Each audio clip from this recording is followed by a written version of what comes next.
Shabbat Shalom.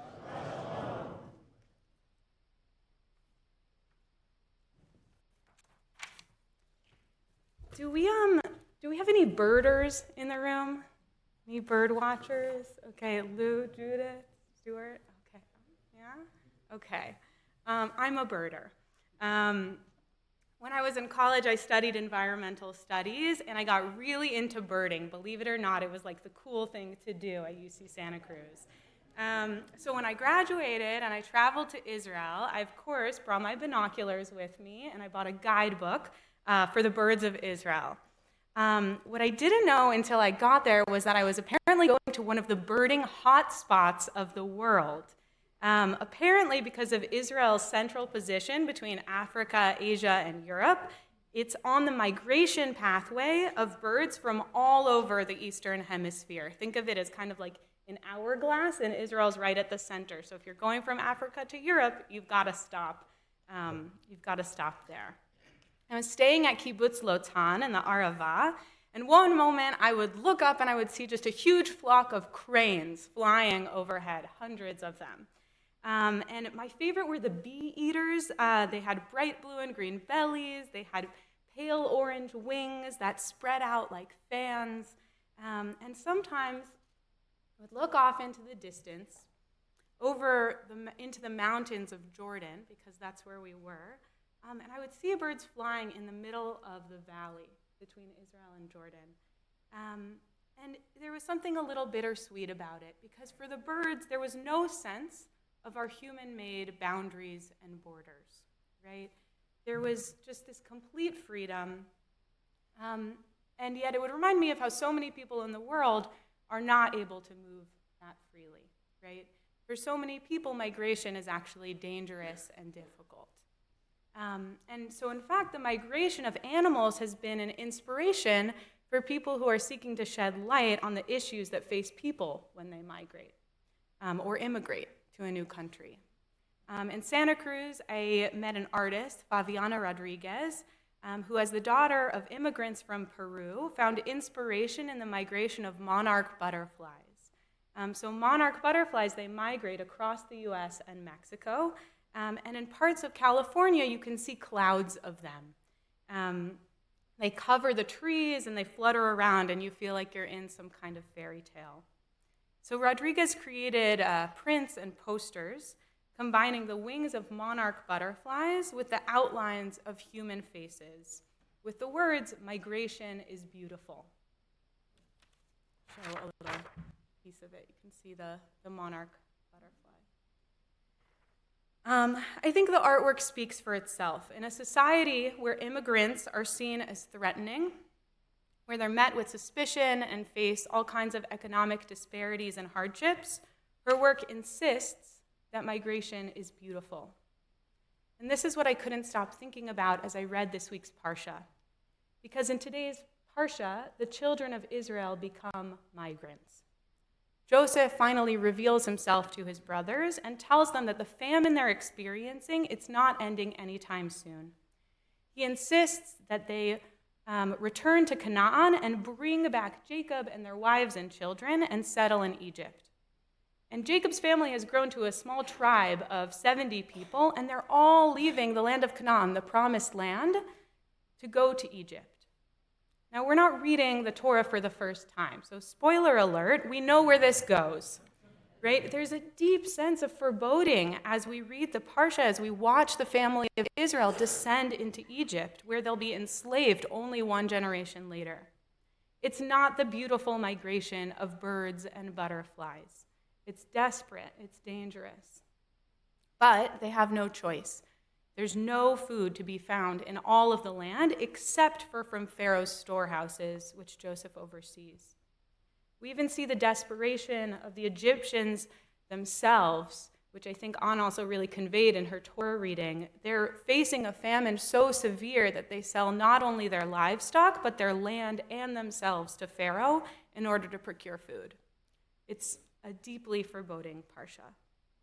But I kept thinking back to Rodriguez's artwork.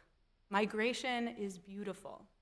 Amidst this famine and hardship and displacement, is there beauty to be found? Joseph seems to think so. When he reveals himself to his brothers, they're speechless. And interpreting their speechlessness as guilt, he says, "I am your brother Joseph, who you sold into Egypt. Now, do not be distressed or reproach yourselves because you sold me here. It was to save life that God sent me ahead of you. God has sent me ahead of you to ensure your survival on earth and to save your lives in an extraordinary deliverance. So it was not you who sent me here, but God." Joseph does not want to focus on the factors that drove him out of his home or are going to force his family out of theirs. He's focused on the apparent miracle that his new position will mean survival for his family. Joseph uses the phrase here, "Phileta gedola," often translated as great deliverance. It's from the root pe lamed tet, which means to escape or seek refuge. A palit is a refugee. The ability to seek refuge from hardship, to migrate and be welcomed into a new land, is life-saving. And Joseph sees it as God's own work in the world. That's Joseph's interpretation of events. But we also get a more direct revelation of God's presence in this migration. When Jacob and his family are on the way to Egypt, God reveals God's self to Jacob in a vision at night.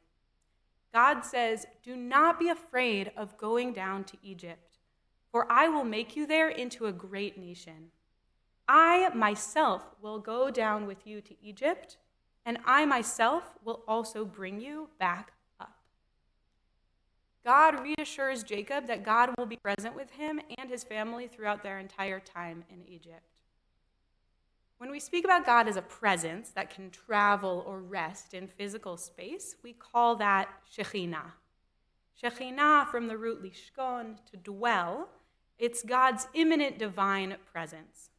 The Talmud interprets this verse, "I will go down with you to Egypt and I will also bring you back up," to mean that wherever the Jewish people go, the Shekhinah accompanies us.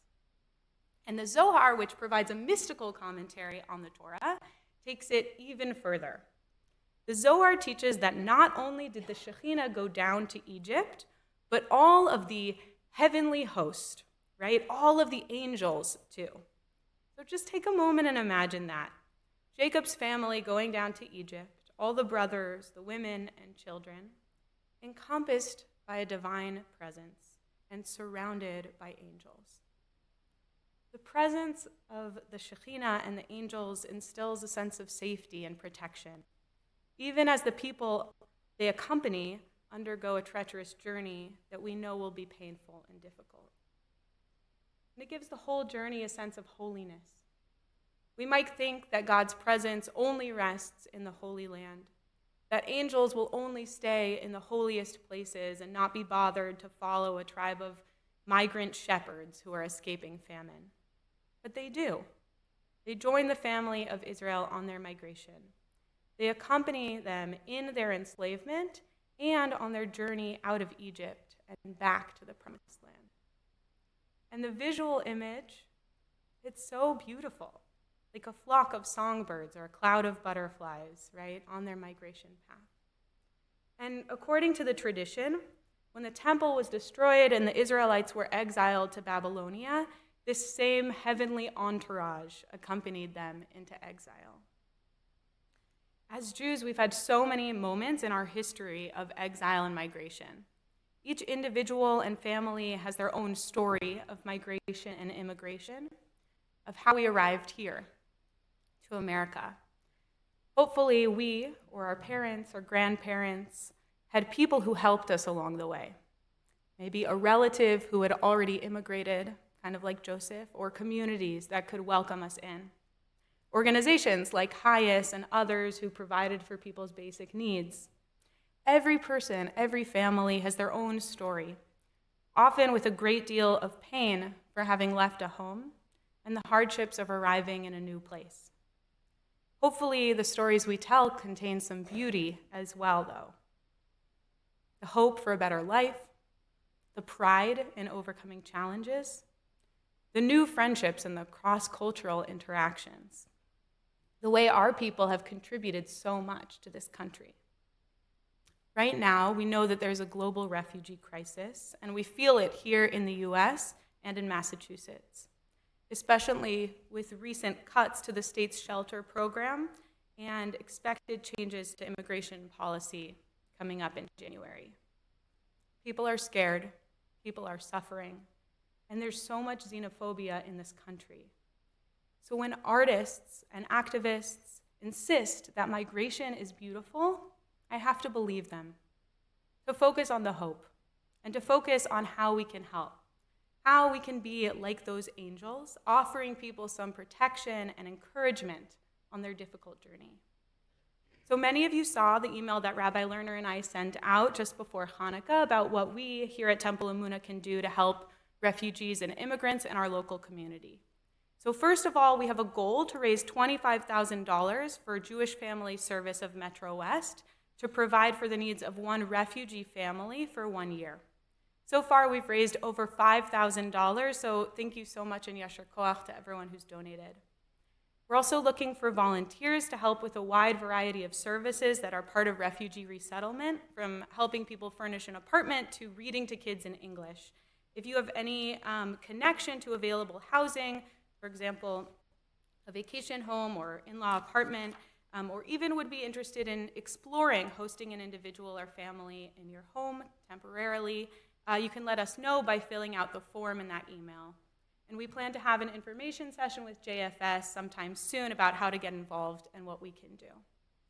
Our ancestors found a way to find beauty even in some of their greatest challenges by feeling that God was there to help and accompany them. May we be inspired to find and create beauty in our own migration stories and for those who need it most in our country and in our local community. Shabbat Shalom.